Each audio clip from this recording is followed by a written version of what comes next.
이 사무엘상 13장은 신자가 몰락하는 이유, 왜 신자가 몰락하는가에 대해서 우리에게 알려주는데요. 우리가 연예인들을 보면요, 벼락 스타가 있어요. 갑자기 뭐 길거리에서 캐스팅돼 가지고 어떻게 우연히 뭐 어떻게 이렇게 기획사와 연결돼 가지고 또 방송에 나가지고 또 이렇게 뜨는 스타들이 있지만 굉장히 극소수인 것 같습니다. 대부분은 오랜 시간 무명의 시절을 지내다가 그러다가 정말 뭐 단역으로부터 시작해가지고 그러다가 먹고 살기 위해서 뭐 배달을 하고 굉장히 어려운 정말 밑바닥까지 갔다가 어느 날 조금씩 그 작품에서 인정을 받아가지고 세워지는 그런 분들을 우리가 종종 보게 되는데, 그러니까 벼락스타 같은 분들은 근데 인기는 있지만 늘 따라오는 게 있어요. 연기력, 가창력 이런 부분에 대해서 의문을 하죠. 결국 이것은 이미지 메이킹이다, 만들어내는 거다 하면서 그렇게 어떻게 보면 배우로서 이 가수로서 인정을 못 받는 것 같아요. 인기는 있지만 가수는 노래를 잘해야 되잖아요.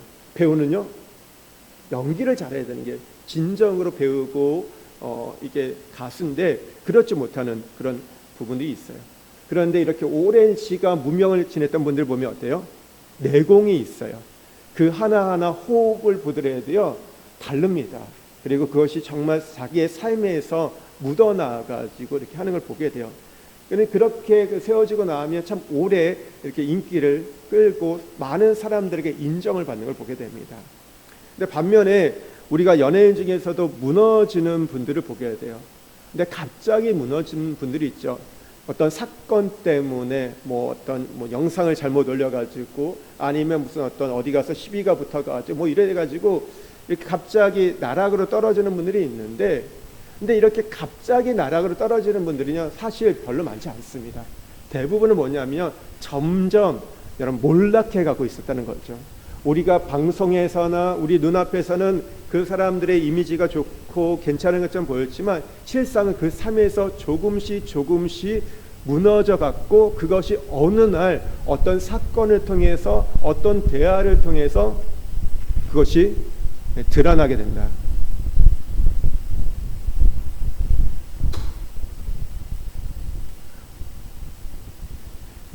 갑자기가 아니에요. 그 어떻게 보면 마치 댐이 균열이 일어서 무너지는 것처럼 이게 조금씩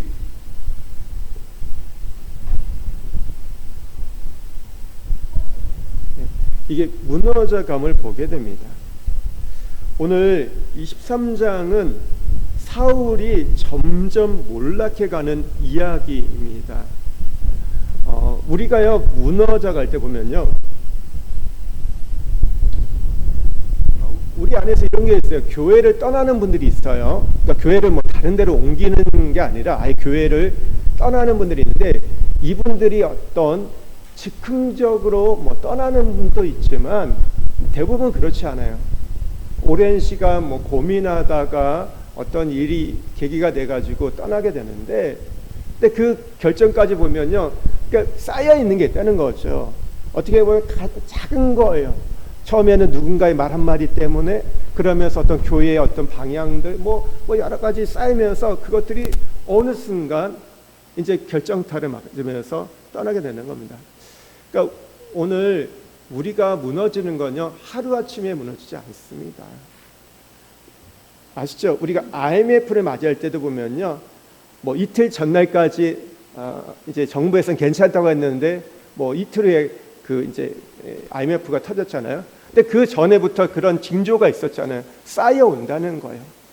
오늘 나라도 그렇고 우리의 인생도 마찬가지입니다. 우리의 신앙도 하루아침에 무너지는 것이 아니라 그것들이 점점 쌓여가지고 그것이 어느 순간 내가 버틸 힘이 없을 때 무너지게 된다는 거. 신앙은요 그래서 요행수가 아닙니다. 우리가 불을 받았다고 해서 무슨 은혜를 받았다고 해서 그것이 갑자기 뭔가 되고 뭔가를 사건을 맞이할 때서 한 번에 무너지는 게 아니에요. 그것들이 점점 올라가기도 하고 점점 몰락해 간다는 거. 이 부분들을 우리가 잘 기억하셔야 돼요.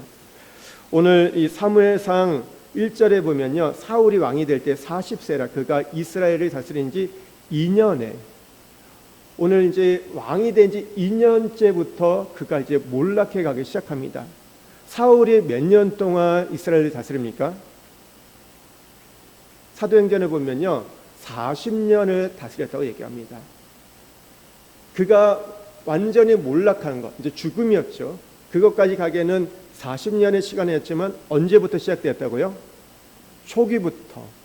초기부터 점점 무너져 가기 시작했다는 겁니다. 이걸 잘 살펴보셔야 돼요. 우리가 이 부분들. 앞에 우리가 사무엘상 12장 14절 15절에 보면요, 왕이 여호와의 말씀에 순종하면 복을 받을 거다. 그러나 왕의 말씀을 거역하면, 왕이 하나님의 말씀을 거역하면 멸망하게 될 거라고 말씀하셨어요. 근데 이게 구약의 언약, 구약의 말씀의 대표인 시내산 언약의 핵심입니다. 그러니까 시내산 언약이 뭐예요? 순종하면 살고 거역하면 망한다. 왕이라는 존재는 어떤 특별한 주장이나 특권을 가진 존재가 아닙니다. 다른 백성들과 함께 동일하게 이 언약의 요구 아래 살면서 순종하지 않을 때, 우리가 지난주에 마지막 25절에 보면, 12장 25절에 보면, 만일 너희가 여전히 악을 행하면 너희와 너희 백성이 다 멸망하리라. 백성과 왕이 다 멸망할 거라고 오늘 사무엘이 예고를 했습니다. 우리가 믿음의 원리를 들어가는 쪽에 생각하면 우리는 아무 공로 없이, 행위 없이 하나님이 우리를 배려하시고 받으셔서 우리가 구원을 받았어요. 그런데 이것이 구원에 들어가는 이제 우리가 입장에서 이렇게 시작되었지만, 이것이 결론까지 가면 우리가 결국 그것 때문에 망하게 됩니다. 이게 무슨 말인가 하면요, 하나님의 의도는 뭐예요? 우리를 구원하신 의도는요, 원래 하나님이 요구하셨던 수준, 그러니까 창세기에 보면 우리가 하나님의 형상, 하나님의 통치를 대행하는 수준까지 끄집어 올린 것이 하나님 인간을 창조하신 목적이고 구원의 의도입니다. 근데 이걸 우리가 잘못 악용해 가지고요, 하나님의 은혜를, 그러니까 잘못 착각해 가지고, 하나님은 은혜의 하나님이니까 내가 마음대로 살아도 하나님이 항상 나를 봐주신다고 생각하는 거, 이것만큼 잘못된 생각이 없어요. 이건 옳은 생각이 아닙니다. 근데 많은 사람들이 이 생각이 있어요. 하나님은 은혜의 하나님이기 때문에 내가 마음대로 살아도 하나님 나를 받아주실 거야. 근데 성경은 그렇게 얘기한 적이 없어요. 누구를 받아주세요? 마음대로 살다가 돌아온 자를 받아주시는 것이지, 내가 마음대로 사는데 그때 찾아오셔서 하나님 은혜를 주신다? 그건 아닙니다. 하나님 우리를 구원하신 목적은 지옥에서 천당으로 뿐만 아니라 그런 혜택을 주어서 기회를 준 다음에 우리가 신령한 삶을 살고 하늘의 것을 추구하는 자들이 되는 거예요. 그리스도와 함께 죽고 부활하여 하늘에 앉히심만 되는 수준까지 우리를 이끌어가는 것이 구원의 목적입니다. 그런데 신앙이 이제 성숙할, 이제 해야 할 사람들, 그런데 계속해서 유치한 수준에 머물러 있다. 은혜를 빙자해서 방자하게 행하면요, 결국 하나님께서 징계하십니다. 나중에 심판하지 않으세요. 심판하지 않는다는 것은 지옥에 가진 않지만, 그러나 하나님의 질서를 위해서 이 땅 가운데서 하나님의 일들을 중도에 멈춰버리게 하세요. 오래된 책이에요. 필립 켈러의 양과 목자라는 책이 있습니다. 읽어보신 분도 계실 건데, 이 책에 보면요, 늙은 암양 하나가 나와요. 근데 이 암양이 자꾸 엉뚱한 짓을 합니다. 근데 엉뚱한 짓을 하는데 자기만 하는 게 아니라 늙은 암양이다 보니까 새끼 양들이 따라서 하는 거예요. 자꾸 대열을 이탈하고 엉뚱한 짓을 하니까 목자가 어떻게 하는지 아세요? 나중에 할 수 없어서 다른 양들의 본이 되지 않아 가지고요, 다른 양들의 질서를 위해서 죽여버립니다. 여러분, 하나님이 안 그러실 것처럼 보이죠? 근데 하나님 그렇게 하세요. 무서운 하나님이세요. 하나님께서 성도를 징계하실 때 너무 우리가 그릇 행하고 자꾸 엉뚱한 짓을 하면요, 어떤 모델로서 교훈 삼고자 전체 질서를 위해서 모델 삼아 어려움을 줄 때가 있습니다. 근데 우리가 은혜의 복음, 믿음의 복음을 잘못 이해해서 이렇게 유치하고 천박한 상태에 있으면 안 된다. 이 대표적인 인물이 누굽니까? 광야 백성들이 그랬어요. 40년 동안 안 바뀌니까 할 수 없이 어떻게 해요? 내가 너희들에게 준 언약을 너희를 통해서 성취하지 못하겠다. 너희가 아닌 다음 세대에게, 광야 1세대가 아니라 광야 2세대를 통해서 내가 그 언약을 이루겠다고 하면서 1세대는 다 광야에서 무덤 삼았습니다. 다 거기서 죽게 하셨어요. 우리가 그래서 이런 지경에 이르지 않도록 늘 우리가 조심하고 긴장해야 돼요. 그러니까 우리가 조심하고 긴장할 게 뭐냐면 이런 부분인 거예요. 내가 이런 부분들에 대해서, 혹여 하나님의 은혜에 대해서, 하나님의 사랑에 대해서 내가 그 방종하고 마음대로, 빙자해서 마음대로 행하지 않나. 하나님은 사랑이 하나님이기 때문에 괜찮을 거야. 그게 아니라는 거예요. 여러분, 사랑하면 어떻게 돼요? 사랑할수록 더 그 사람에게 맞춰갑니다. 그 마음을 함께 얻어가는 것이지, 사랑이기 때문에 나는 내 마음대로 갈 거야, 그게 아니죠. 우리가 지난주 말씀처럼 우리가 100가지 은혜를 받았으면 10가지라도 응답하는 그 헌신의 마음을 갖는 것이 정상적인 신앙의 자세입니다. 신앙의 자세예요. 그러니까 우리가 자꾸 예수 천당 불신지옥만 하다 보니까, 그러니까 예수 믿고 이제 뭐 우리가 구원받는 것만 얘기하다 보니까 우리의 삶은 아무 상관없다고 하는 경우가 있어요. 그거는요, 그분들을 초대하기 위해서, 예수를 믿게 하기 위해서 하는 거지, 그건 시작이지 결론이 아니에요. 근데 이 시작에 머물러 있는 사람들이 너무 많다. 너무 많다. 그러다 보니까, 그렇게 가다 보니까 처음에는 그렇게 되죠. 당연히. 어떻게 우리가 처음부터 성장하고 성숙하고 바뀌겠습니까? 근데 시간이 가는데도 자꾸 거기에 머물러 있다? 그러면 하나님께서 브레이크를 거시는 거예요. 우리가 그것을 이제 징계라고 말합니다. 우리가 히브리서 12장에 보면 사랑하는 아들에게 징계를 주신다는 거예요. 징계를 준다는 건 뭐냐면 아직 기회를 주시는 거예요. 돌이켜라, 돌이켜라. 그게 아니다.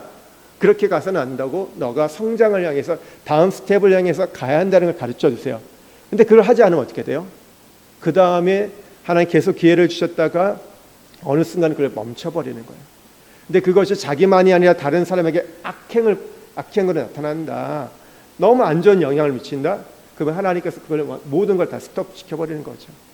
더 이상 기회를 주시지 않을 수도 있다는 거예요. 우리가 이 사무엘상 이제 우리가 보면 9장 8장부터 이제 이 사울의 얘기를 보는데, 9장부터 11장 그리고 13장부터 15장을 보면요, 평행을 이루고 있어요. 어떤 평행을 이루냐면 9장부터 11장까지는요, 사울이 왕으로 세워지는 장면이 나타나요. 빈밀리의 기름 부음을 받고 환호를 받고 마침내 하나님의 영이 임하여서 오늘 군사적 승리, 대승을 거두게 됩니다. 그러니까 점점 그가 이렇게 올라가는 것, 점층적으로 이렇게 올라가고 좋아지는 모습들을 보게 돼요. 근데 오늘 이제 13장부터 15장은 뭐예요? 점점 몰락해져가는 모습을 보게 되는 거예요. 그러니까 하나의 사건만이 그가 몰락된 것이 아니라 이제 그 사건이 13장, 14장, 15장에서 중요한 이유들이 나옵니다. 그것이 이제 합쳐져 가지고 결국 이제 하나님 앞에 그 왕관을 잃어버리게 된다는 거예요. 오늘 우리가 이 부분들을 잘 새겨 보셔야 돼요. 이 부분들을. 여러분, 신자이기 때문에 우리는 하나님 보장해 주실 거야? 그렇지 않아요. 구원은 보장해 주시지만 이 땅의 삶에서는 그렇지 않을 수 있다. 이 부분들에서 우리는 너무나 쉽게 생각해가지고 우리는 우리가 신앙생활하면서 변화되지 않으려고 하고, 우리가 어떤 것들을 새로워지지 않고 그 뜻을 따라가 보면 그냥 내가 원하는 데 살아가는 것들, 이게 이제 우리에게 자꾸 문제가 되는 거죠. 우리가 이 사울이 몰락하는 이 모습을 보면서 우리는 점점 어떤 몰락하고 하강하는 인생을 살면 안 됩니다. 성경이 말하는 건 뭐예요? 점점 올라가는 인생이죠. 예수 그리스도와 함께 십자가에 죽고 부활하고 어디까지 가야 돼요? 승천해야 돼요. 하늘까지 올라가는 것이 우리가 살아갈 삶의 여러분 방향이고 목적이라는 겁니다. 그러니까 오늘 이 말씀은 이런 거예요. 신자가 몰락하는 이유를 살펴보지만 이런 걸 통해서 그걸 내가 하지 않아야 한다는 것이죠. 이걸 두려워하고 가는 게 아니라 어떻게 하면 내가 그러면 점층적으로 나는 올라갈 수 있을까? 어떻게 하면 세워질 수 있을까를 살펴보는 겁니다. 그러니까 뒤집어 역설적으로 보면 되는 건데 왜 사울이 그러면 몰락했냐? 첫 번째는요. 1절과 7절에 보면요. 기도하지 않고 전쟁에 나갔습니다.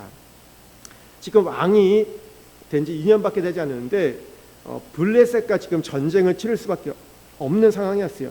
이스라엘 백성들이 왕을 요구했던 것은 왕이 앞장서 가지고 이 외부의 어떤 적이 올 때, 특별히 블레셋 위협이 올 때 효과적으로 막기 위해서 이렇게 세웠던 거죠. 그러니까 사울이 왕이 되어서 이제 블레셋과 싸우는 것은 너무나 당연한 일입니다. 외세의 침입이 있으니까요. 계속해서 공격이 있으니까. 그럴 때 이 사울이요 1, 2절에 보면요 자기 고향에 이 기브아의 수도를 삼고자 합니다. 자기가 거기를 수도를 삼아가지고 작은 크기의 어떤 상비군을 조직하고 게릴라 전제, 기습 어떤 작전을 통해서 블레셋 주둔군을 이 이스라엘 영토에서 지금 몰아내려고 해요. 그래서 자기와 이제 아들 요나단이 이제 좀 편을 나눠가지고 특별히 이제 아들 요나단이 블레셋 수비대를 치게 됩니다. 그러면서 이제 블레셋과 전쟁을 선언하게 돼요. 근데 처음 이 게릴라 기습 작전에서 성공을 맛보게 됩니다. 근데 이 이야기를 들었던 블레셋이 가만히 있을 이유가 없죠. 그러니까 어떻게 해요? 이 블레셋이 대군을 모집해서 옵니다. 오늘 5절에 보면요. 병거가 3만이요 마병이 6,000명이요 백성은 해변에 모래같이 많더라. 어마어마한 군대를 모집합니다. 근데 반면에 지금 이스라엘 사울에게 있는 군사의 수는 몇 명이에요? 3,000명에 불과합니다. 그들과 비교했을 때 30분의 1밖에 안 되는 굉장히 작은 수인 거죠. 그랬을 때 어떻게 돼요? 이로 인해서 이스라엘 백성들이 두려워합니다. 6절과 7절 말씀 한번 같이 보겠습니다. 이스라엘 사람들이 위급함을 보고 절박하여 굴과 숲을과 바위틈과 은밀한 곳과 엉덩이에 숨으며 어떤 히브리 사람은 요단을 건너 각각 기르한 땅으로 가되 사울은 아직 길가에 있고 그를 따른 모든 백성은 떨더라.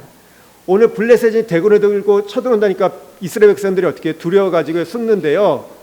재밌는 표현이 있어요. 엉덩이에 숨으며. 엉덩이 어떻게 숨어요? 그런 거죠. 얼굴만 가릴 수 있으면 어디든지 가서 뭐 굴이든지 숲을 바위틈 모든 것을 숨었다는 거예요. 두려워 도망치고 있는 거죠. 그러니까 뭐 혼비백산 되는 상황이에요. 그러니까 이걸 볼 때 사실은 이스라엘 백성들은 전쟁에 어떤 준비된 상태가 아닙니다. 근데 여러분 우리가 아는 것처럼 성경에서 늘 얘기하는 게 뭐예요? 전쟁은 누구에게 속한 거라고요? 하나님께 속한 거라 말합니다. 그래서 얼마나 적들과 우리가 싸울 준비가 되어 있느냐가 먼저가 아니라 내가 하나님과의 관계가 정상적이면 언제든지 이스라엘 백성들은 승리했습니다. 말과 어떤 병거로 승리하지 않았어요. 다윗이 어떻게 승리했습니까? 만군의 여호와의 이름으로 하나님을 의뢰하고 신뢰하고 그 하나님과의 관계가 온전했을 때 하나님께서는 작은 수를 통해서도 승리케 하셨어요. 여러분 우리가 알잖아요. 기드온도 300명을 갖고 14만 4천 명의 대군을 물리쳤어요. 어떻게 가능했습니까? 하나님과의 관계가 그때 세워져 있었거든요. 이것이 우리에게 영적 전쟁을 치는 데 있어서 너무나 중요한 원리예요. 가장 중요한 원리가 이거거든요. 그러니까 나와 하나님과 관계가 건강하면요, 나머지 것들은요 부대적으로 따라오는 거예요. 그런데 우리는요 보통 이런 전쟁을 치를 때 하나님의 관계는 2차적으로 하고 앞에 것만 생각해 갑니다. 그러니까 우리가 전쟁에 나갈 때 적어도 하나님 앞에 기도하고 하나님 뜻을 물어야 되죠. 여러분 그래서 우리가 하나님 앞에 뭐 예배를 드리고 하나님 뜻을 물을 때 근데 중요한 게 뭐냐면 이제 전쟁을 들을 때 우리가 기도하고 나간다고 말씀을 드렸잖아요. 근데 이 기도할 때 이런 거예요. 보통 이런 얘기, 하나님 내 편이 되어 주세요. 나를 도와주세요. 우리가 이렇게 얘기를 하는데 그것보다 먼저 해야 할 일이 있습니다. 뭘까요? 내가 하나님 뜻에 합당한가? 내가 이 싸움을 해야 되냐 말아야 되냐? 하나님이 원하시는 싸움인지 아닌지를 먼저 확인함이 중요합니다. 여러분 우리가 구약의 제사를 드릴 때 항상 뭘 갖고 나갑니까? 제물을 가지고 나가죠. 왜 그렇습니까? 나는 죄인인데 하나님 앞에 서기를 원한다는 마음인 거죠. 그러니까 제사는요, 예배는요, 하나님 내 편이 되어주심이 먼저가 아니라 내가 하나님께 맞추겠습니다. 혹 내가 잘못한 것이 있거든 용서해 주시고 나를 돌아봐 주십시오. 내가 이 전쟁을 먼저 도와주는 게 우선이 아니라 내가 하나님께 맞추어 가겠습니다. 내가 하나님의 편에 먼저 쓰겠습니다. 그게 우선인 거예요. 그러니까 나를 조율할 테니까, 하나님께 맞춰갈 테니까 나를 받아달라는 것들. 그래서 하나님께 맞추는 작업이 뭐예요? 회개하는 것들, 우리의 삶을 돌아보는 것들. 여러분, 이런 돌아봄이 없이 작업 없이 하는 것을 우리는 예배만 드리게 되면 이것을 종교행위라고 합니다. 오늘 종교행위에는 힘이 없어요. 우리가 앞에 사무엘상 4장에도 보면 여러분, 엘리의 아들들이 언약궤를 앞세워가서 싸웠지만 어떻게 돼요? 대패했습니다. 왜 그렇죠? 언약궤라는 거, 어떤 형식이 있었지만, 예배는 있었지만 뭐가 없었어요? 진심이 없었거든요. 하나님의 그 말씀이 없었거든요. 하나님과 관계가 없이 나가다 보니까 왕창 깨져요. 종교적인 것 갖고 나갔기 때문에 깨집니다. 여러분, 이 부분이 굉장히 중요해요. 우리가 예배를 드렸다, 뭐 기도를 했다, 그것만 되는 게 아니에요. 뭐예요? 이것이 우리의 신앙이 되고 우리의 믿음이 되고 하나님과 관계가 형성이 된다는 것이죠. 그러니까 지금 이 다 숨어버립니다. 다 숨어버려요. 전 준비가 안 되었어요. 우리가 어떤 것을 행할 때요, 우리가 생각과 기분에 따라 행동하지 않고 주의 뜻을 헤아리며 기도해야 되는 거예요. 우리가 이 어떻게 보면 그 경제 문제, 건강, 가정, 이 모든 게 영적인 문제예요. 여러분, 부부 싸움 해야 될까요? 안 해야 될까요? 해야 될까요? 안 해야 될까요? 여러분, 하세요? 안 하세요? 하잖아요. 하면 돼요? 안 돼요? 네.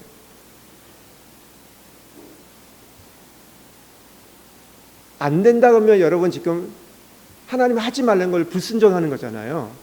지금 계속 평생 불순종해 온 거잖아요. 잘 될 일이 없죠. 근데 여러분, 부부와 싸움을 할 수 있다. 싸움을 할 수 있다. 뭐 성경이 그러잖아요. 분을 품어도 해가 지기 전까지는 품지 말라. 그날 끝내라는 거죠. 근데 또 뭐냐면 이런 거예요. 우리가 싸움을 할 때 어떤 거와 이제 한번 이제 여기 계신 분들은 이제 다 여성이니까 남편과 한번 붙어야겠다 할 때 어떻게 돼요? 내 감정으로 부딪히면 깨지는 거예요. 내 생각을 갖고 부딪히면 깨지는 거예요. 내가 논리를 세워가지고 이렇게 하면 그건 그래서 그러면 이제 그게 두렵게 되는 거고 문제가 생기는 거예요. 어떻게 해요? 기도하는 거죠. 하나님, 제가 오늘 남편이랑 한판 붙어야 되는데 해야 될까요? 말아야 될까요? 그럼 하나님 뭐라고 그러실까요? 우리는 다 이제 좀 다 굉장히 성경적이어가지고 하지 말라고 하나님 하실 것처럼 보이는데 그렇지 않습니다. 하나님이 우리가 붙어야 할 것들은 붙게 하세요. 무조건 참게 하지 않습니다. 무조건 내가 기죽은처럼 있게 하지 않으세요. 하나님이 그 부분들이 어떻게 굉장히 중요한 어떤 이 가정에 있어서 이런 부분이냐면 붙게 하세요. 그것들을 해야 되는 거죠. 너무 안 될 때는, 말로 안 될 때, 우리가 상식으로 안 될 때, 기본으로 안 될 때는 해야 돼요. 근데 어떻게 해야 한다고요? 먼저 내가 하나님과 관계가 바로 서 있는지, 그리고 내가 하나님 앞에 혹시 돌아볼 부분이 없는지를 먼저 체크하고, 그냥 내가 기도하고 무조건 붙는 게 아니라 그러면서 묻는 거예요. 하나님, 오늘 이 시간에 싸워도 될까요? 묻는 거예요. 그때 하나님 오케이 하면 붙으십시오. 예, 할렐루야. 싸우셔도 돼요. 근데 그게 없이 우리가 대부분 하다 보니까 어떻게 해요? 부부 싸움은 대부분 뭐예요? 감정 싸움이잖아요. 말 싸움이잖아요. 그러니까 하고 나서 남는 게 없는 거예요.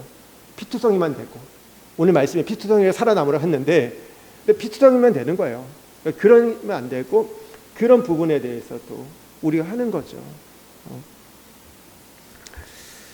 그러니까 우리가 어떤 일을 할 때 먼저 하나님의 뜻을 헤아리면서 기도하는 거, 우리가 하나님께 여쭙지 않고 우리의 생각대로 하는 게 교만입니다. 이 부분을 좀 조심해야 돼요. 그러면서 항상 어떤 게 있냐면, 기도한다는 게 뭐냐면 종의 자세를 갖는 겁니다. 하나님이 나의 주인이신 나를 인정하는 거예요.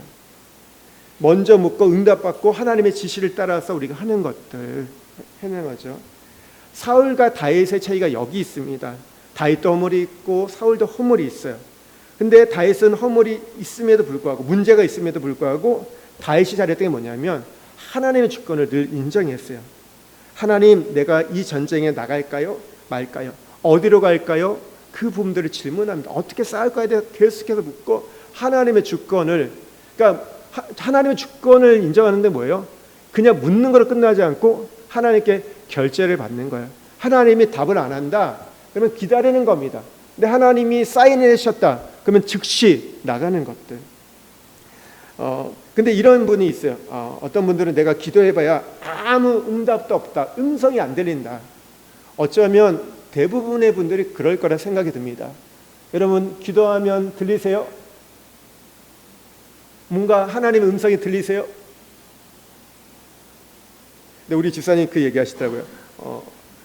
우리 김순희 집사님이 자기가 고민하고 있으면 그 수요일이나 주일의 말씀을 통해서 답을 주신대요.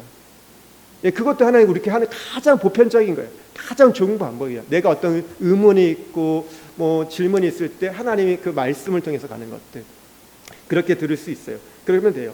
근데 때로는요, 그게 안 될 때도 있어요. 안 들려요. 그럼 어떻게 될까요? 그럼 하지 말아야 될까요? 난 해봤자 소용이 없어요. 뭐 시간 낭비인 것 같아요. 그냥 잡념만 들고 뭐 딴 생각만 들고. 그런데요, 그렇지 않습니다. 자세 자체가 중요한 거예요. 우리가 들었냐 못 들었냐 보다 우리 자꾸 그런 거에 대해서 너무 관심이 많는데, 하나님의 입장에서 뭐가 중요하냐? 우리 자세 자체가, 내가 듣고자 하는 거, 내가 묻고 그분의 뜻을 들으려고, 그것을 따라가려고 하는 그 자세가, 나는 종입니다, 이 자세가 중요하다는 거예요. 여러분, 우리가 오해하지 말아야 게, 내가 신앙이 좋아서 내가 잘 될 거라고 생각하는데, 나는 신앙을 이렇게 훈련했기 때문에 이렇게 나는 잘 싸워, 이게 아닌 거예요. 하나님이 도와주셔서 된 거거든요. 하나님이 해주셔요. 우리가 때로는요 부족하고, 때로가 아니라 사실 우리 다 부족하잖아요. 근데도 왜 돼요? 하나님이 인도해 주셨기 때문에. 내가 잘 선택해서 그게 됐다고 생각하면 그건 착각입니다. 많은 사람들이 신앙이 좋으면 내가 분별력이 있기 때문에 그렇게 했다고 생각하거든요. 어느 정도 맞죠. 근데 그게 계속해서 내 중심에 있다면 그게 교만인 거예요. 자기가 분별력이 좋고 자기의 실력이 있고 능력이 있어 했다는 거잖아요. 그러면 그러다 하나님 앞에 얻어 터지는 겁니다. 우리가 부족해도요, 그래서 어떻게 보면요, 제가 보면 오히려 신앙이 있다는 분들이 깨져요. 더 많이 얻어 터져요. 근데 신앙이 없는 것처럼 보이는데, 근데 부족하고 연약하다 하지만, 그러니까 어떻게 보면 신앙을 얼마 시작하지 않는 분들이 오히려 하나님의 인도를 받아요. 왜냐하면 순수함이 있거든요. 묻고, 안 들려도 내가 들으려고 하는 거, 오늘 설교 말씀에 그렇게 했지, 성경 읽으니까 그렇게 했지, 그렇게 애쓰려고 하고 그런 태도를 보이니까 하나님 좋아하시는 거예요. 하나님의 제일 중요한 게 뭐냐면 자세입니다. 태도입니다. 우리의 마음이에요. 그러니까 여러분, 안 들려도 괜찮습니다. 들을 수 있으면 더 좋겠죠. 그러나 안 들려도 상관없다. 내가 하나님의 뜻을 따르려고 하는 그 마음이 있으면, 여러분, 내가 그냥 다 되는 게 아니라 우리 안에 누가 계세요? 성령이 계셔서, 성령이 우리를 도와주셔서 자꾸 조금씩 그 방향을 이끌어가는 거야. 우리에게 어떤 누구를 만나게 하든지 뭔가 듣게 하면서 방향들을 이렇게 뭐 궤도를 수정하게 하든지 가게 하는 겁니다. 안 보이세요? 지금 아무것도, 지금 이제 몇 달 후면 뭔가 결정이 돼야 되는데 안 되세요? 물으세요, 하나님 앞에. 그러면 하나님 묻고 내가 듣고자 하십시오. 그러면 하나님 인도해요. 그러니까 우리가 소원을 갖고 어떤 거 해주세요, 이런 것도 필요해요. 근데 그것보다도 더 하나님이 좋아하시는 단계는 그거예요. 내가 묻고 하나님 그 뜻에 청종하겠습니다. 그 자세를 계속해서 보이는 거예요. 그게 한 번만 묻는 게 아니에요. 안 들리면 또 묻고 하나님 앞에 나가는 그런 부분들. 내가 어찌하든지 하나님 뜻에 따라가겠습니다. 하나님, 내가 불 속에 들어간다면 하나님 그렇게 가겠습니다. 그런 마음의 태도. 그러면 하나님이 우리를 열어가시는 거예요. 그러니까 이 부분이 중요하다. 기도할 때 그냥 기도만 무조건 하는 게 전부가 아니고 뭐예요? 그거에서 주의 뜻을 찾고자 하는 거. 그래서 그 뜻에 내가 생각한 것과 전혀 반대일지라도 따라가겠다는 그 마음들, 그 자세가 될 때는 하나님이 열어가십니다. 하나님은 합력하여 선을 이루시는 분이에요. 하나님은 가장 좋은 걸 주신 분입니다. 근데 이 가장 좋은 거는 내 기준이 아니라 누구의 기준이라고요?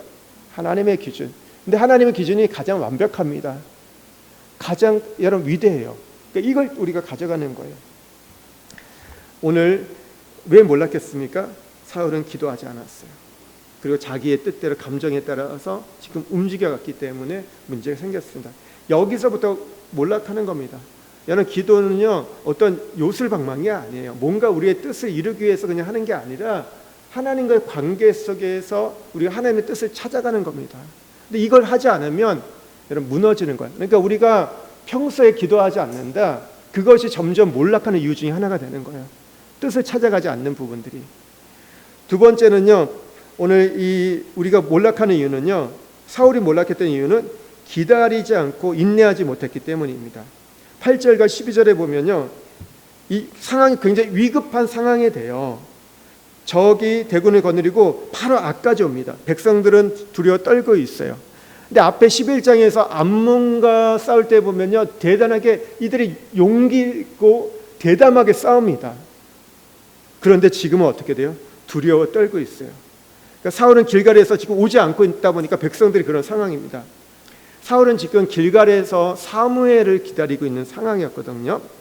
그러니까 사무엘이 정한 기한대로 오늘 여기 보면 7일 동안 8절에 보면 기다렸다고 하는데 사무엘이 오지 않았어요. 그러면서 어떻게 돼요? 백성들이 흩어져 가지고 다시 다 고향으로 집으로 돌아가고 있는 상황입니다. 그럴 때 어떻게 하냐면 9절에 보면요.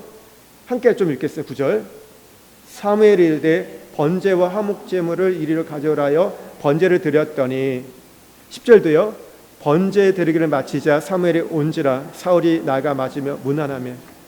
그러니까 급하다 보니까 어떻게 해요? 사울이 오늘 예배를 드립니다. 번제와 화목제를 드리게 돼요. 근데 번제를 드리고 났더니 딱 어떻게 돼요? 사무엘이 오는 거예요. 그러니까 사실 보면 지금 사울은요 7일 동안 길에서 기다렸어요. 근데 오지 않아가지고 다급한 상황해가지고 오늘 이 자신이 대신 이것들을 하게 되는데 오늘 사무엘이 와서 뭐라고 얘기합니까? 11절 말씀 한번 같이 읽겠습니다. 사무엘이 이르되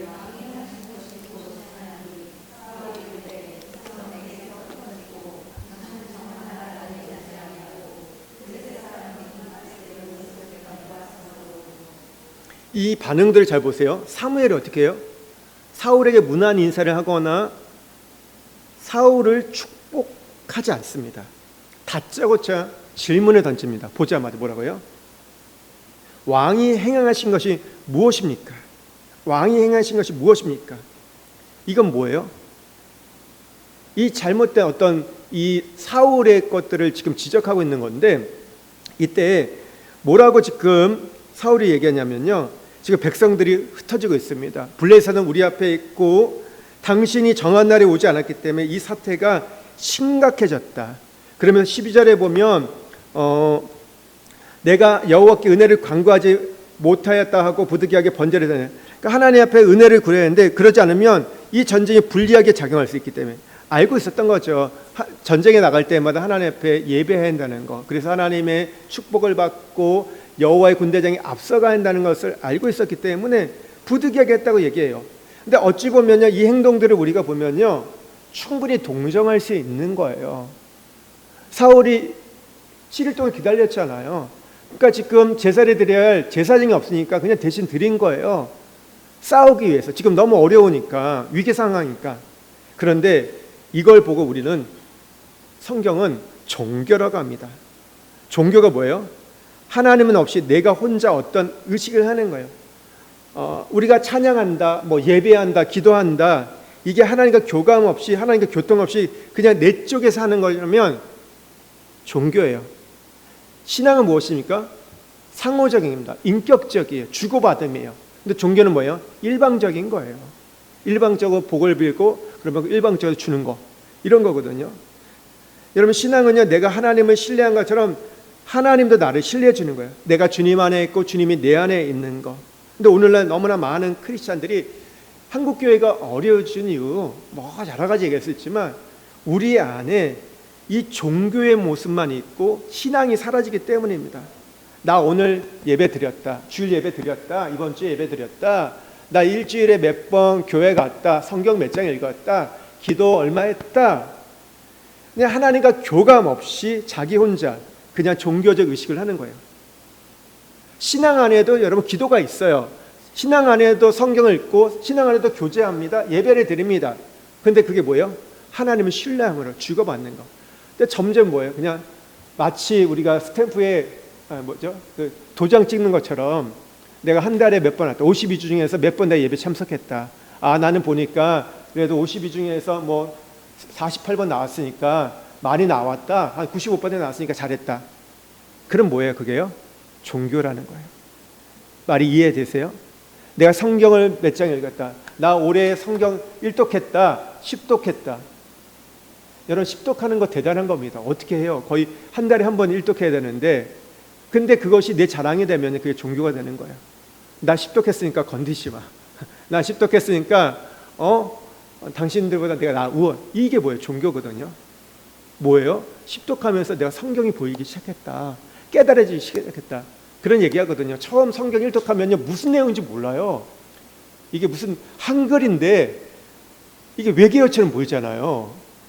태초에 하나님 천지를 창조하셨는 그거 알겠고 이제 뭐 6일 동안 7일 동안 뭐 이렇게 창조했다는데 이제 조금 지나가다 보면 막 갑자기 출애굽기 가서 뭐 성막 얘기 나오고 레위기 가서 제사 얘기 나오면 무슨 얘기인지 도통 모르겠어요. 막 헷갈리잖아요. 그러니까 읽다 보면 지금 선지서 여러분 이해 잘 되세요? 에스겔? 근데 왜 읽으세요? 그냥 오늘 16장 읽어야 하니까 읽으시는 거예요? 뭐 그럴 수도 있죠. 근데 이게 뭐냐면 처음 보면 도무지 이해가 안 돼요. 성경 한 번 봤다고 깨달아지면 얼마나 좋겠어요. 근데 그런 분이 없네요. 근데 성경을 1독하고 2독하고 3독, 4독 하면 어느 순간 이전에 보이지 않았던 게 보이기 시작해요. 그러면서 어느 순간 마치 성경이 파노라마처럼 펼쳐지는 거예요. 어떤 그림이 그려지고 그것들이 이해가 되고 아 창세기와 계시록이 이런 얘기구나 연결되구나 이게 가는 것들 내가 하나님을 깨달아가는 것들 하나님의 뜻을 알아가는 것들 그러면 10독 100독 하는 게 축복이죠. 근데 나는 10독했어 100독했어. 여러분 100독한 분 앞에 가서 여러분 무슨 얘기하겠어요? 그 얘기하시는 분 앞에서 그렇지 않아요? 뭘 하겠어요? 기도 7시간 하는 분 앞에 가서 여러분 뭘 얘기하겠어요? 그렇지 않아요? 근데 그게 만약에 그게 우리의 어떤 것들이 중심이 된다. 나 7시간 했다. 나는 뭐 이렇게 성경을 얼마 한다. 뭐 이렇게 그것만 있다면 그게 종교가 될 수 있다는 겁니다. 그러니까 이런 부분들이 한국교회, 그러니까 한국교회는요 종교의 영이 강합니다. 종교의 영이 우리 문화 속에서 그랬고 유교 문화 속에서 왔던 비나이다벨 정원을 떴던 이런 부분이 있으니까 그러니까 새벽기도가 성공했던 거예요. 우리나라는. 그러니까 어떻게 보면 좋은 방면은 나온 거죠. 근데 안 좋은 건 뭐예요? 종교의 영이 있는 거예요. 그런 어떤 율법을 따라가고 했던 부분들. 그러니까 하나님과 교감 없이 하는 것들은 다 꽝이다. 아무리 우리가 멋지게 예배하고 사람들이 환호하고 해도 그것 가운데 주님의 임재가 없다. 교감이 없다. 그러면 꽝입니다. 근데 어설퍼요. 잘 이렇게 하지 못해도 그 안에 성령과 교감이 있다. 그건 하나님 오케이예요. 하나님 받으시는 거예요. 하나님 연락하시는 겁니다. 예배에서 제일 중요한 게 뭔지 아세요? 뭐가 제일 중요하다고 생각하세요? 네? 예, 받으신 거. 성경에 보면 구약을 연락하셨더라. 하나님 받으시는 게 제일 중요한 거예요. 그럼 오케이예요. 우리가 하다가 뭐 실수가 있고 이거 상관없어요. 왜냐하면 예배는 하나님께 드리는 거잖아요. 하나님께 서비스하는 거잖아요. 그분이 오케이 하셨어요. 아, 내가 보기에는 부족한 것처럼 느껴져요. 내가 음식을 준비했는데 나는 좀 부족하고 좀 맛없는 것처럼 했는데 먹는 사람이 너무 좋아하는 거예요. 그 서비스에 대해서 감격하는 거예요. 그러면 됐잖아요. 예배는 그런 거예요. 하나님 받으시면 끝나는 겁니다. 뭐 사람들이 뭐 얘기하냐 그건 중요하지 않아요. 예배는 사람 중심이 아니거든요. 하나님께 드리는 거거든요. 하나님을 높이는 거예요. 저도 요즘 그래서 자꾸 이게 어떤 걸 다시 생각하냐면 우리가 드리는 제가 선포할 말씀도 그렇고 찬양도 하나님을 높이는 걸 자꾸 해야겠다. 하나님을 드러내고 고백하는 것들을 그게 찬양이지 우리를 즐겁게 하고 그게 아니거든요. 그러니까 우리가 청소년들에 대해서 청년들에 대해서 조금 걱정하는 게 뭐냐면 뭐 높아심일 수도 있지만 이 찬양이 자꾸 이 감정적인 요소들이 너무 크다는 거예요. 이런 부분들을 만들어가는 게 너무 크다 보니까 인위적인 부분들이 많은 거예요. 그러니까 어떤 분들은 이 뭐죠? 드럼 하는 거에 대해서 반대하는 분들이 있어요. 왜냐하면 이교들을 보면 꼭 뭐가 있었냐면 북이 있었어요. 그랬잖아요. 여기도 북 치고 다니잖아요. 근데 북이 뭐예요? 이게 사람을 좀 흥분케 하는 게 있거든요. 이게 그래서 옛날에 기도원 가면 맨날 북 쳤어요. 그러면 막 사람이 올라요. 그러니까 분위기가 막 그렇게 올라요. 제가 하나 좀 오늘 여러분 칭찬해주고 싶은 게 뭐냐면 지난주에 제가 좀 말씀드렸잖아요. 우리가 바뀌어야 할 게 있다. 뭐라 했죠? 좀 소리를 쳐라. 소리를 내라 했는데 오늘 찬양이 제가 앉았는데 소리가 들리는 거예요. 할렐루야. 네. 네. 주일날은 잘 모르겠어요. 주일날은 뭐 악기들이 있어서 모르겠는데 근데 오늘은 들리는 거예요.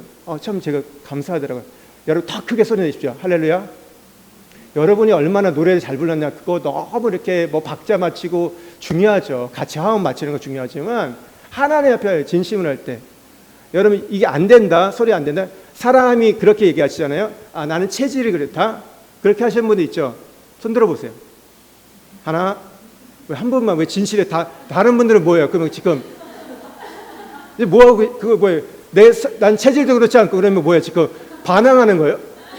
아니죠. 저도 소리를 못 냈어요.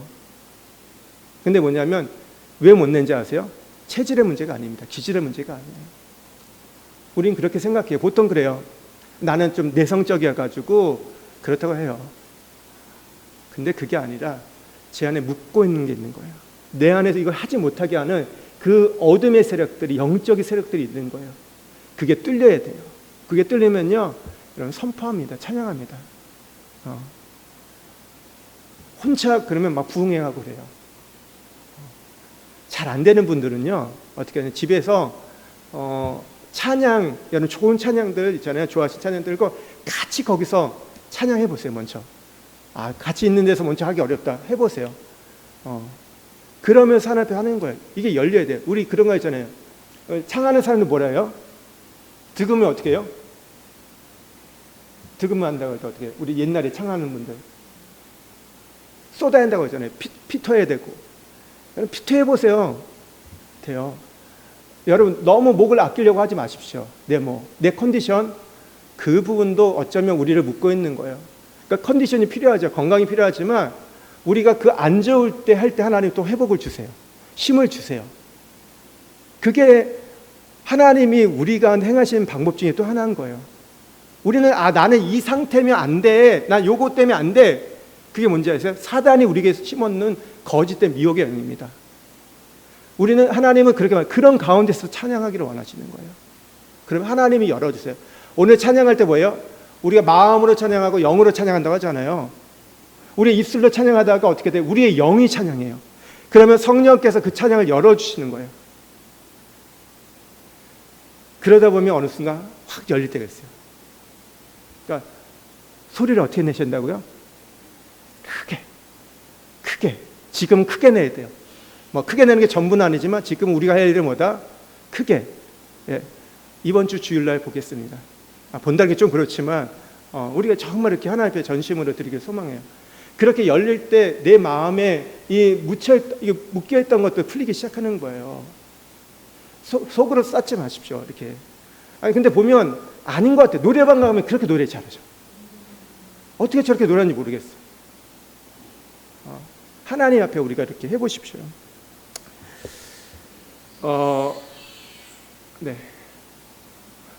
사울이 왜 지금 제사를 드렸냐면요. 안 한다면 불안하니까. 하지만 지금 문제가 뭐냐면 영역을 침범했던 거예요. 구약에 보면 기름 부은 자들이 왕, 제사장, 선지자가 있는데 사울은 뭐예요? 왕이에요. 왕은 백성을 다스리고 통치하는 역할을 하는 겁니다. 제사는 누구의 역할이에요? 사무엘의 역할이에요. 근데 그걸 기다리지 못하는 거예요. 오늘 신약 시대에도 삼중직이 있어요. 자기 전문 분야가 있습니다. 교회 안에서 장로님은 어떤 행정과 정치를 담당해요. 근데 여러분 목회는 누가 합니까? 말씀을 전하고 하는 것들 누가 하는 거예요? 목회자가 하는 거잖아요. 우리가 구별해 놨잖아요. 질서가 있습니다. 근데 그것을 통해서 우리가 그러니까 목회자는 성도들이 하나님과 연결될 수 있도록 그것들을 해주는 거예요. 선지자적인 역할을 해서 말씀을 통해서 어떤 때로는 지적하고 책망함을 통해서 그게 아니라 말하는 것이고, 제사장으로 또 품고 기도함을 통해서 연결해 주는 걸 해야 돼요. 근데 어떤 분들은 그 영역을 목사의 영역까지를 들어오는 침범한 분들이 있어요. 아, 목회를 그렇게 하냐, 뭐 설교를 그렇게 하냐. 근데 그게 월권인 거예요. 하나님 나에게 그걸 지금 권한을 주시지 않았거든요. 오늘 우리에게 중요한 게 뭐냐면 내 영역이 어디까지, 이제 교회 안에서 내 포지션이 어디고 어떻게까지 하는 것들을 잘 아셔야 돼요.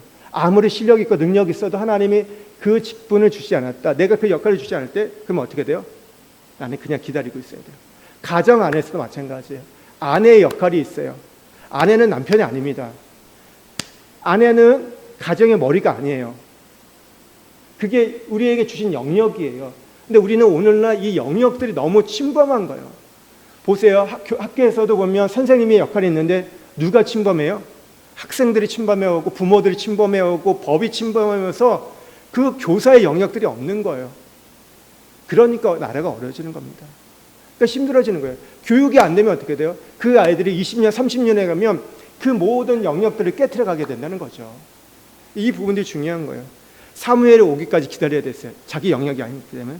근데 이 영역을 침범하니까, 월권하니까 하나님이 진노하셨던 거예요. 이 부분 때문에 오늘 그는 자기가 하나님 앞에 예배를 드렸다고 하지만 이 제사장의 고유 영역을 침범했기 때문에 기다리지 못하고 인내하지 못하고 했기 때문에 문제가 됐던 겁니다. 이런 종교적인 예식에는요, 관심이 있어서 하나님 생각, 의도는 갖지 못했기 때문에 오늘 우리가 이 부분들, 내가 해야 할 말과 하지 말아야 할 말들이 어떤 건지를, 내가 해야 할 일들과 하지 말아야 할 일들이 어떤 건지를 우리의 영역들을 잘 세워가셔야 돼요. 이것이 하지 못할 때 우리가 몰락해 간다. 세 번째는, 마지막은 13절, 23절 보면 불순종입니다. 13절 말씀을 한번 같이 읽겠습니다. 사무엘이 사울에게 이르되 왕이 망령되이 행하였도다. 왕이 하나님 여호와께서 왕에게 내리신 명령을 지키지 아니하였도다. 그리하였더라면 여호와께서 이스라엘 위에 왕의 나라를 영원히 세우셨을 것이거늘. 망령되이 행했다. 이 동사는요, 어리석게 행했다는 건데, 우리가 조금 어떤 지나친 행동을 할 때 망령 났다고 하잖아요. 근데 망령 났다는 말을 쉽게 얘기하면 이런 거죠. 우리는 노망 났네, 노망 났다고 막 이렇게 얘기하잖아요. 제정신이 아니라는 거예요. 정상적인 생각으로 그렇게 할 수 없다는 거죠.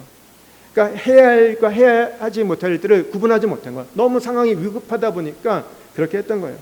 그러니까 사울의 죄가 뭐냐, 뭐 여러 가지가 있지만 사무엘이 정리하기를 여호와의 명령을 지키지 않는 불순종이라고 말합니다.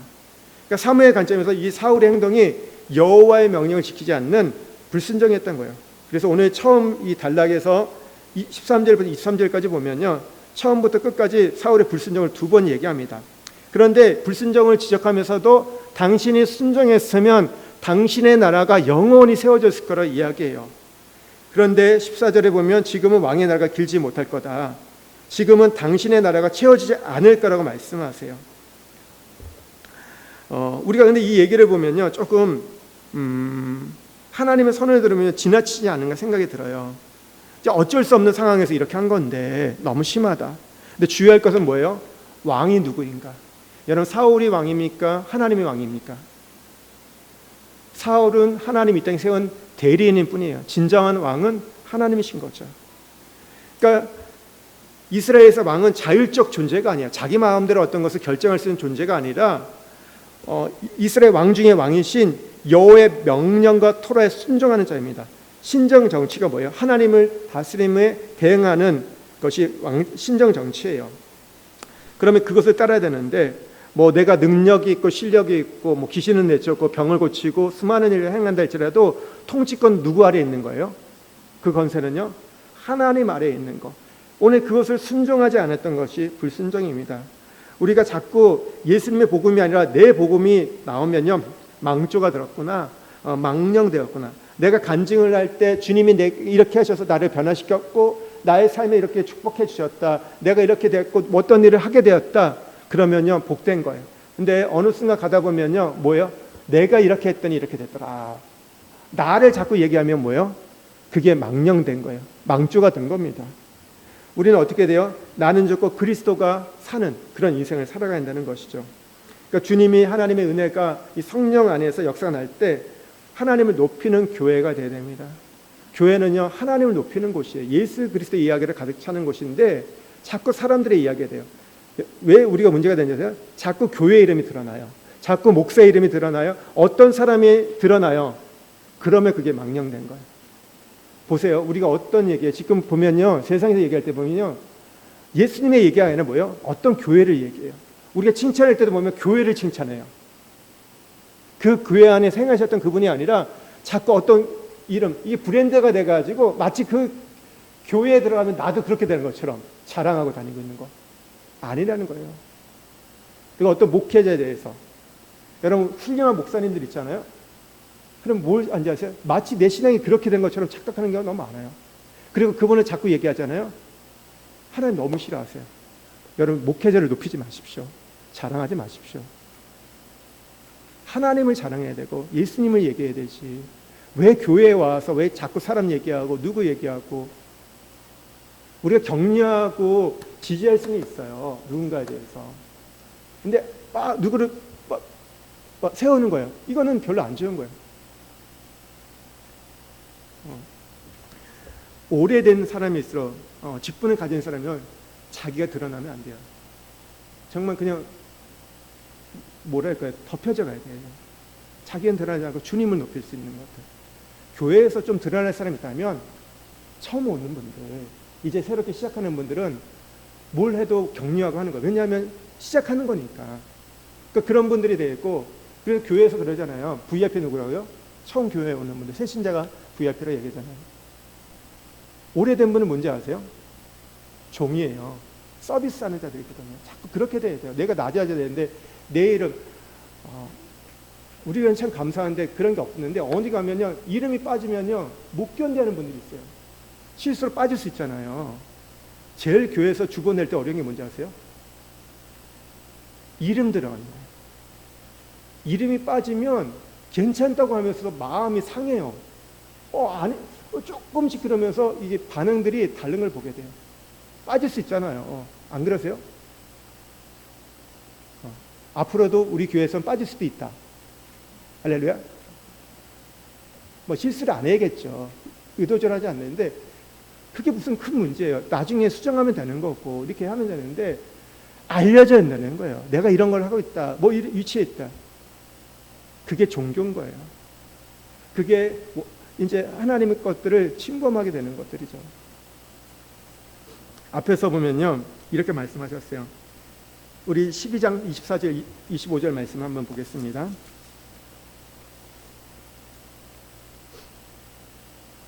너희는 여호와께서 너희를 위하여 행하신 그 큰 일을 생각하여 오직 그를 경외하며 너희의 마음을 다하여 진실을 섬기라.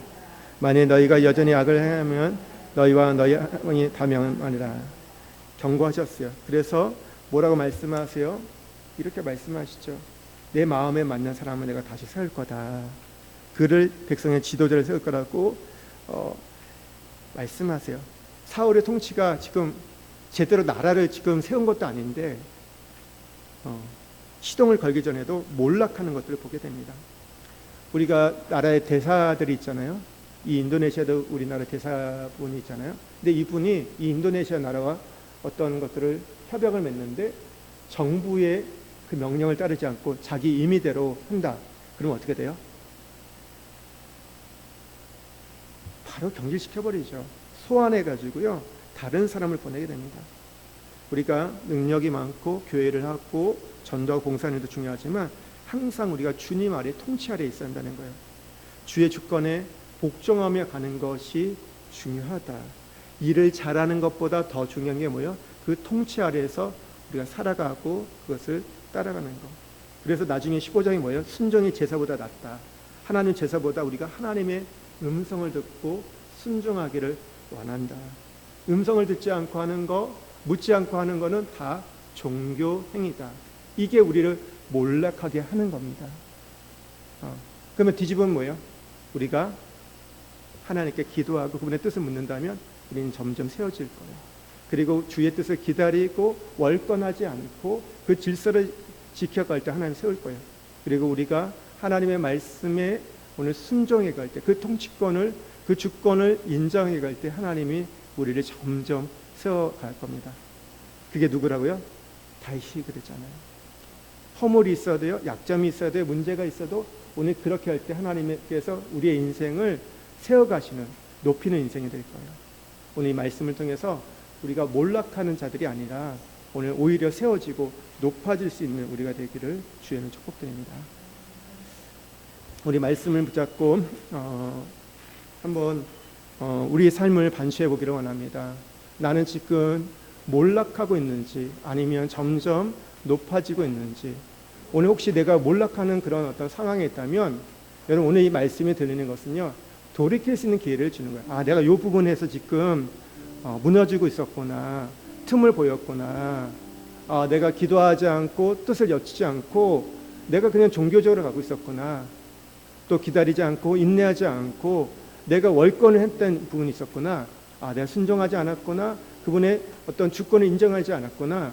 오늘 그렇다면 거기서 돌이키는 거예요. 주님은 돌이키는 자는요, 어느 누구나 받아주세요. 어떤 잘못을 했고 실수를 했건 그걸 묻지 않습니다. 돌이킨다면, 깨닫고 돌이킨다면 하나님께서 우리에게 새로운 기회를 주시는 거예요. 오늘 하나님, 내가 이 부분이 지금 무너져 있습니다. 다시 회복하기를 소망합니다. 사울의 길을 걷지 않고 다윗의 길을 걷기를 원합니다. 하나님, 저는 문제가 많습니다. 약합니다.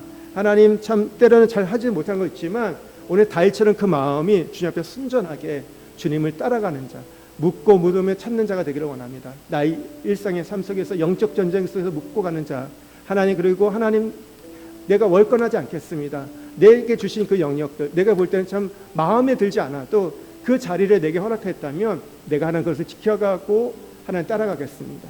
또 하나님의 말씀에 순종하고 주권을 나의 삶에 인정하는 자가 되겠습니다.